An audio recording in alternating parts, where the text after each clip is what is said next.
I just don't understand the American economy. I really don't. I don't understand how there could be so much wealth and I pay so much in taxes. And it doesn't seem to get to the people. Like, I don't even mind doing it. Over half, always, way over half. And yet I never read about the homeless getting better, anything getting better, at least not in a city like this. The problem that I'm having with this conversation right now is that we're accusing the politicians of not knowing. They know. $39+ trillion in debt. Yeah. You can't pay TSA workers $1 billion over the last month, but you can spend $800 million to $2 billion a day. And somehow, some way, you find that money to finance a war. You knew you had the damn money. You knew where it was. You knew how you wanted to allocate it, and you knew you didn't want it to go to the American people. That ain't ignorance. That's viciousness. That's cruelty. That's not thinking about the American public. You see, when we sit up here and we talk about aspiring politicians and all of that stuff, you know how you win an election right now? All you got to do is look the people in the face, be straight up with them, and let them know you about them. You got a shot. That's all you got to do. These politicians know. They know where the money is. They know how to get some of it, too. Because Marjorie Taylor Greene came into office. She was worth a couple of $100,000 according to the reports. How the hell you leave departing and you worth $25 million? Where it come from? I work every day. I make a pretty good salary. I ain't making $25 million. Working on Capitol Hill with a salary that's less than $400,000 by accident, somehow, some way, lobbyists up on Capitol Hill, you vote in one way or another, making sure that you assuage their concerns and appeal to them and all of this other stuff. And in the meantime, you get paid, but the American people ain't. How do you really feel? They ain't an accident. They know what they're doing. They know what they're doing. They just haven't been called on it. But stay tuned. What's going on, everyone? Appreciate you all being here today. Let's get right into it. You're seeing it play out with Bill Maher. You're hearing it from Stephen A. Smith. This isn't just about one person like Marjorie Taylor Greene. The criticism is aimed at politicians across the board, including Republicans, and really the entire system. Because let's be honest, a lot of these figures don't walk in wealthy, but somehow over time, many of them leave in a completely different financial position. That's a conversation people are starting to pay more attention to.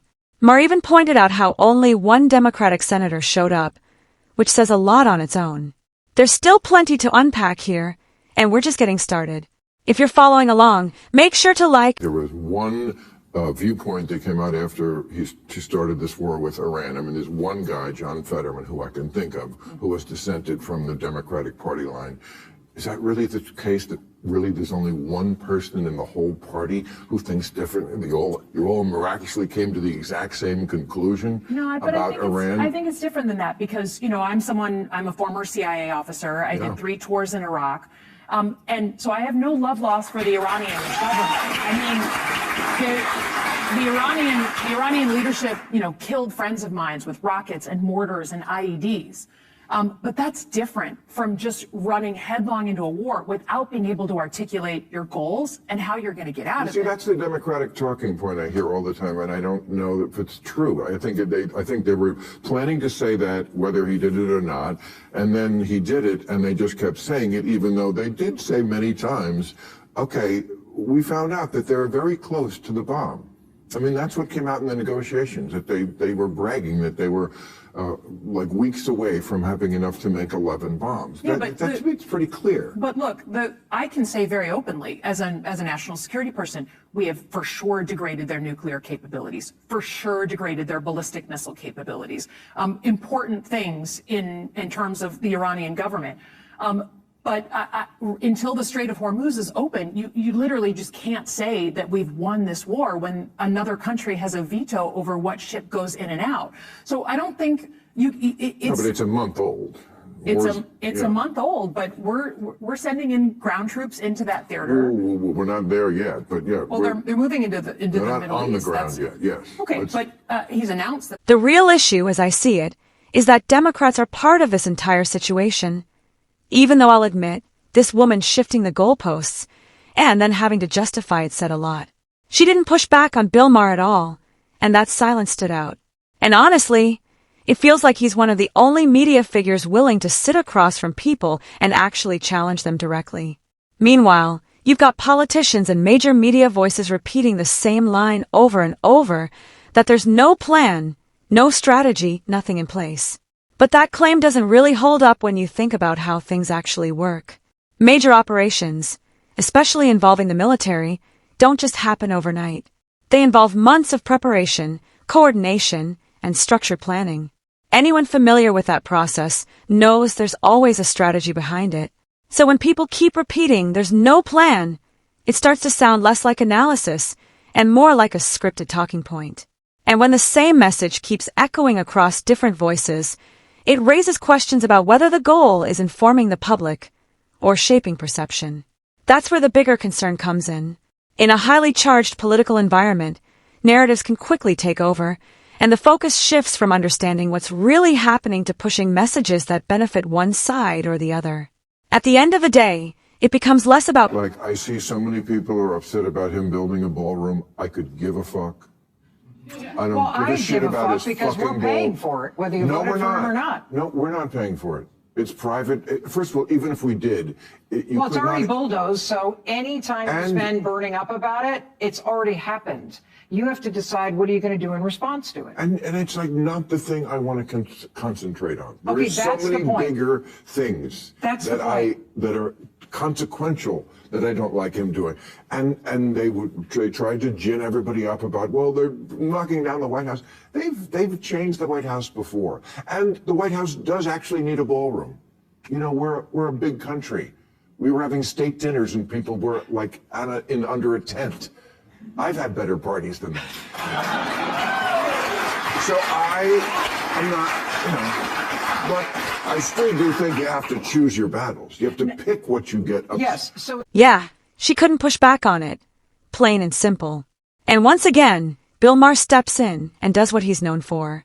Love him or hate him, at least he's willing to challenge people with real follow-ups and not just let things slide, which is something you rarely see in traditional media anymore. Everyone already knows the context behind statements like, the ballroom is privately funded. That's not new information. But the bigger issue is how politics gets framed. Instead of focusing on moving the country forward, a lot of messaging turns into one thing, making the other side look as bad as possible. That's why you constantly see extreme reactions, dramatic comparisons, and nonstop outrage. You've got people freely exercising their First Amendment rights, calling leaders dictators or kings, while at the same time ignoring how actual authoritarian systems operate in other parts of the world. That contrast is what makes the whole situation feel so over the top. In today's climate, it's not just about policy anymore, it's about perception, emotion, and who controls. The Democrats are not going to win this election. The Republicans are going to lose it. There's a difference between not winning and losing, okay? The Democrats can't not win this because of all this that's going on. But that's kind of... The Democrats Not the midterm- can't not win Not this? the Democrats? Not the midterms. They've invented ways to Not the lose. midterms. Okay. Not the midterms. You know, at this point, I just don't see things the same way anymore. With the midterm elections getting closer, Democrats have ended up giving Republicans plenty of material that can easily be turned into campaign ads, especially during big moments like NFL and college football seasons. In just the first few months of the year, there's already been a noticeable amount of content that could be used this way. Take moments where questions are framed like, should American citizens come first? Or should others be prioritized? Those clips tend to stick.